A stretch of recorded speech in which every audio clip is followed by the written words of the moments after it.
ये देखिए, ये एक आरटीआई है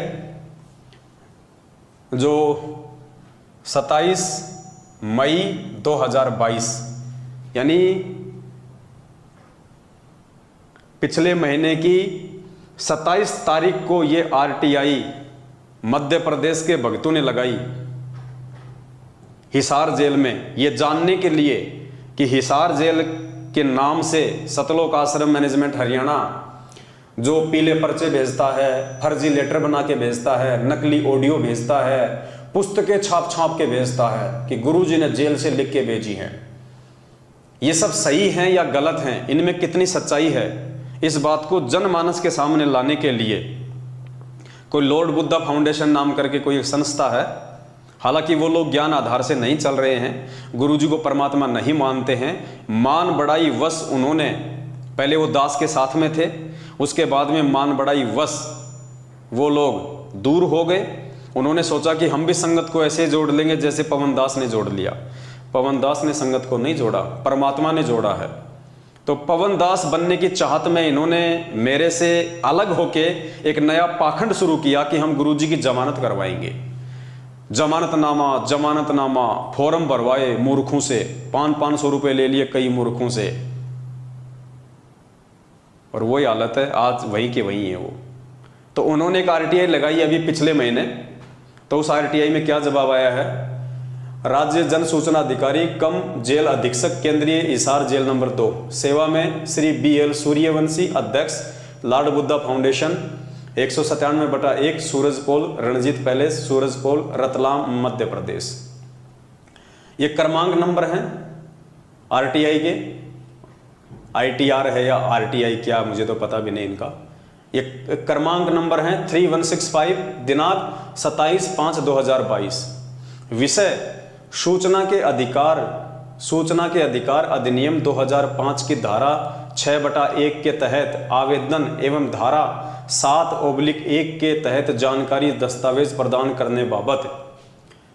अब ये इन्होंने क्या सूचना मांगी थी, ये नीचे लिखा हुआ है, मांगी गई सूचना। तो इन्होंने क्या सूचना मांगी थी हिसार जेल से?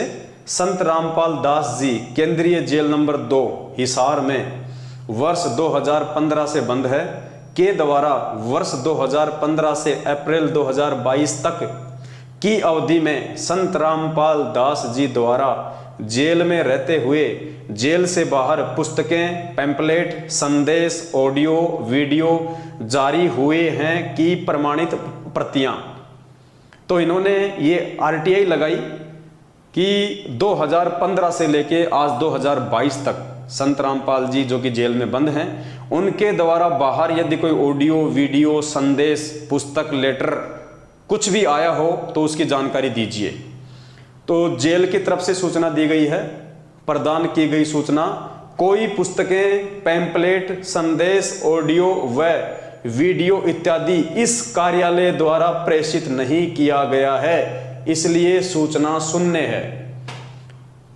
हिसार जेल से जवाब आया कि कोई भी ऑडियो, वीडियो, लेटर, पैम्पलेट, संदेश आज तक संत रामपाल जी के द्वारा हिसार जेल से बाहर नहीं भेजी गई है। पुण्यात्मा, आरटीआई है, सरकारी दस्तावेज है, कोई हाथ से बनाया हुआ नहीं है। इस पे भी कोई मूर्ख यकीन ना करे तो भाई उसकी बुद्धि पे पत्थर पड़े। फिर ये सारा का सारा षड्यंत्र ये मैनेजमेंट वाले अपने स्तर पे संगत को ठगने के लिए। देखो पुण्यात्मा, दास पहले भी कई बार स्पष्ट कर चुका है, दास आज भी आप लोगों को बोल रहा है, सतलोक आश्रम मैनेजमेंट हरियाणा और गुरुजी का परिवार, इन्होंने फाइनल मान लिया है कि संत रामपाल जी जेल से बाहर कतई नहीं आने वाले। क्योंकि जो व्यक्ति अपने गुरु को मानुष मानेगा, अपने जैसा मानेगा, एक इंसान मानेगा, वो उसी आधार से सोचेगा। तो इन्होंने देखा कि संत रामपाल जी के ऊपर डबल आजीवन उम्र कैद की सजा हो चुकी है, यानी मरते दम तक उनको जेल में रहना है। तो एक आम व्यक्ति मानने के चलते इनको फाइनल हो गया कि संत रामपाल जी अब जेल से बाहर नहीं आने वाले। अब संगत को हाथ से मत जाने दो, संगत का फायदा उठाओ।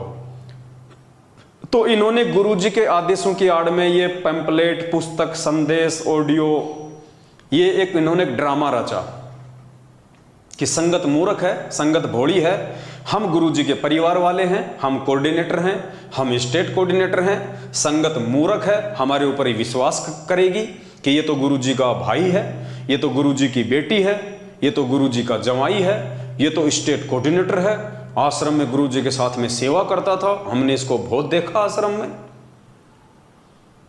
तो संगत हमारे ऊपर विश्वास करेगी और हम गुरुजी के आदेशों की आड़ में संगत को जम के लूटेंगे। और ये लूट पिछले 8 वर्षों से अनवरत जारी है। और इस लूट में मंदबुद्धि, नासमझ और बेबुद्धि किस्म के इंसान आते हैं जो इस लूट का हिस्सा बने हुए हैं, जो इतना ज्ञान लेने के बाद भी अपने गुरुजी के वचनों को छोड़ के, अपने गुरुदेव के सत्संग रूपी वचनों को छोड़ के, इन 2 कोडी के गुरुजी के परिवार वाले और कोऑर्डिनेटर और ये जगह जगह जो भिखारी बैठा दिए गए हैं नामदान केंद्र खोल खोल के, इनके आदेशों को महत्व दे रहे हैं। पुण्यात्माओं, कहां सतलोक जाओगे?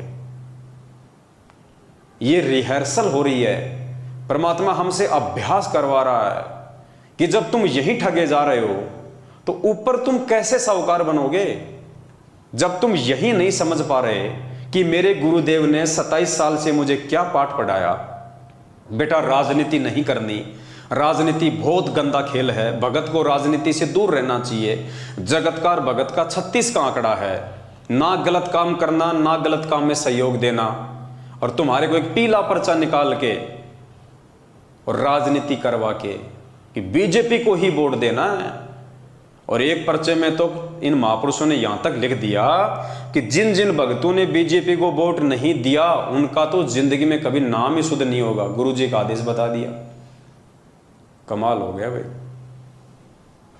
बताओ। राजस्थान का एक गैंगस्टर जो पुलिस एनकाउंटर में मारा गया था 4-5 साल पहले, आनंदपाल सिंह, बताओ उस गैंगस्टर का हम भक्तों का क्या संबंध है? लेकिन उस गैंगस्टर की सीबीआई जांच के समर्थन में तकरीबन 2000 भक्तों को राजस्थान के अजमेर में राजपूत करनी सेना की रैली में खड़ा कर दिया गया।